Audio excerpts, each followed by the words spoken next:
చూసా, మోకాళ్ళు 2 చిప్పలు పగిలి దగ్గర దగ్గర 40 రోజులు బెడ్లో ఉన్నాడు. దాని తర్వాత నేను పనిచేసి చక్రవర్తి గారి దగ్గర అసిస్టెంట్గా ఉన్నప్పుడే ఒక సెకండ్ హ్యాండ్ కారు కొనుక్కున్నాను. 4 చక్రాల బండిలో 60 కిలోమీటర్ల వేగంతో జాగ్రత్తగా సీట్ బెల్ట్ వేసుకుంటూ, ఆ సీట్ బెల్ట్ అప్పట్లో లేవు, ఇప్పుడు వచ్చింది కాబట్టి వేసుకుంటూ జాగ్రత్తగా వెళ్తున్నాను. చాలా సంతోషం. ఇక్కడ విచ్చేసిన బ్రదర్స్ సిస్టర్స్, మీరొక్క బండి తోలితే 100 బళ్ళు తోలినట్లే.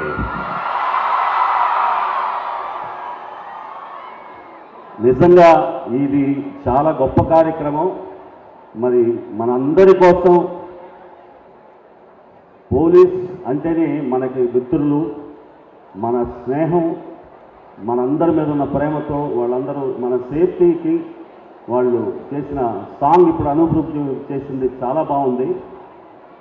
అర్థం చేసుకో సోదరా, అమ్మా నాన్నల కాబరా, నువ్వే వారి ఆసరా, నీపైనే వాళ్ళ ఆసరా, వేగంగా వెళ్తే ప్రాణాలకే ప్రమాదమురా, కుటుంబానికే కడుపు పోతరా, అర్థం చేసుకో సోదరా, అమ్మా నాన్నల గాబరా. చాలా అద్భుతంగా రాశారు. మన అందరం కూడా ఈ 4 లైన్లే చాలు, అర్థం చేసుకుంటే ఇంట్లో వాళ్ళని గుర్తుంచుకుంటే మనం స్పీడ్గా వెళ్ళాం. సో ఏదో హార్న్ కొట్టారంటే టైం అయిపోయిందేమో నాకు. నేను ఎక్కువ ఒక్క 2 లైన్లు ముక్కాపల నేను రెహమాన్ గారికి పాడొచ్చా వద్దా? ముక్కాపుల లైలా పాడతాను. ముక్కాల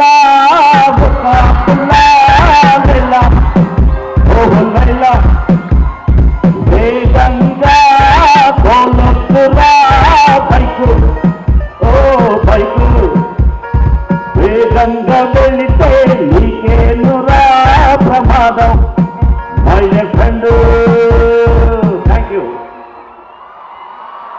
హలో మను గారు, ఒక్కసారి వేదిక మీదే ఉండవలసిగా రిక్వెస్ట్ చేస్తున్నాము. మను గారు అలైవ్ అనేటువంటి ఈ టీమ్ని బేస్ చేసుకొని వారు పాట పాడారు. నేను కూడా ఒక మాట చెప్పాలనుకుంటున్నాను. మనం ఇంటి నుంచి బయలుదేరినప్పుడు మళ్ళీ తిరిగి మన బాడీతో మనం వెళ్ళాలి, కానీ మన బాడీతో వేరే వాళ్ళు వెళ్ళకూడదు. సో జాగ్రత్తగా ఉండండి. ఈ కాపీ రైట్స్ నాదే, ఎవరు వాడుకోకూడదు, ఓకేనా? థ్యాంక్ యూ సో మచ్ మను గారు, థ్యాంక్ యూ.